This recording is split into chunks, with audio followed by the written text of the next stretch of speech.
নড়াইলে ৫ বছরের এক শিশুকে ধর্ষণের পর হত্যার অভিযোগ উঠেছে প্রতিবেশীর বিরুদ্ধে। গতকাল বিকেলে সদর উপজেলার রামচন্দ্র গ্রামে এই ঘটনা ঘটেছে।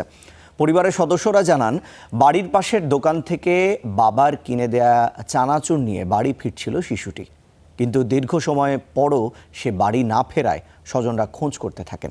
এক পর্যায়ে প্রতিবেশীর ঘর থেকে তাকে কাঁথা মোড়ানো অবস্থায় পাওয়া যায়। পরে উদ্ধার করে হাসপাতালে নেওয়া হলে কর্তব্যরত চিকিৎসক তাকে মৃত ঘোষণা করেন। এই ঘটনার পর থেকে পলাতক অভিযুক্ত প্রতিবেশী।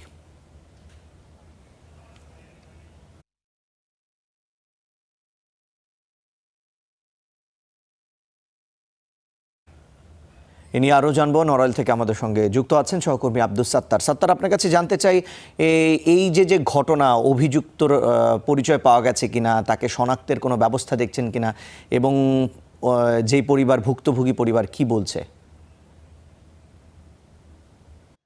রিশান, আপনাকে ধন্যবাদ। আসলে নড়াইলে গতকাল বিকালে খুবই একটি হৃদয় বিদারক ঘটনা ঘটে গেছেন। নড়াইল সদর উপজেলার রামচন্দ্রপুর গ্রামের কৃষক মফিজুর রহমানের ৫ বছর বয়সী কন্যা। সে আসলে স্থানীয় যে রামচন্দ্রপুর বাজার থেকে চানাচুর কিনে বাড়ি যাচ্ছিলেন, তখন বাড়ির পাশে আছে প্রতিবেশী রবিউল ইসলাম, তাকে ডেকে তার ঘরে নিয়ে যায় এবং শুনতে পেরেছে মুখে গামছা বেঁধে তাকে উপর্যুপরি ধর্ষণ করে এবং এক পর্যায়ে সে কিন্তু অচেতন হয়ে গেলে তাকে কাঁথা মুড়িয়ে রেখে সে পালিয়ে যায়। আমরা জানতে পেরেছি তার বাবা এবং পরিবারের সদস্যরা তাকে না পেয়ে খোঁজাখুঁজি করে এক পর্যায়ে নির্জন ঘরে তার অচেতন দেহ খুঁজে পায় এবং রক্তাক্ত অবস্থায় তাকে তাৎক্ষণিকভাবে নড়াইল জেলা হাসপাতালে নিয়ে আসা হলে কর্তব্যরত চিকিৎসক তাকে মৃত ঘোষণা করেন। আসলে আমরা তার পরিবার জানিয়েছে যে অভিযুক্ত ধর্ষক রবিউল ইসলাম, তার আগে দুটি বিয়ে ছিল, তার দুটি স্ত্রী একজনও নাই, সে একাই বাড়িতে বসবাস করতেন।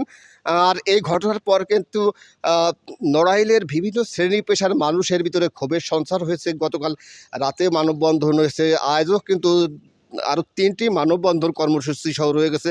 ইতিমধ্যে কিন্তু ঘটনার পর পুলিশ ঘটনাস্থল পরিদর্শন করছেন এবং মৃতদেহের সুরতাল রিপোর্টও রেডি করেছেন। কিছুক্ষণ পরে কিন্তু এই যে আমি এখন আছি, কিন্তু নড়াইল জেলা হাসপাতালের ময়না তদন্ত হবে, সেখানেই আছে। কিছুক্ষণ পরে ময়না তদন্ত হবে এবং আসরবাদ জানাজা শেষে তার দাফন সম্পন্ন হবে। পরিবারের সবার দাবি যে অভিযুক্তকে দ্রুত গ্রেপ্তার করে দৃষ্টান্তমূলক শাস্তি দেওয়া হোক। এই ছিল নড়াইল থেকে সর্বশেষ। সাত্তার, আপনাকে ধন্যবাদ।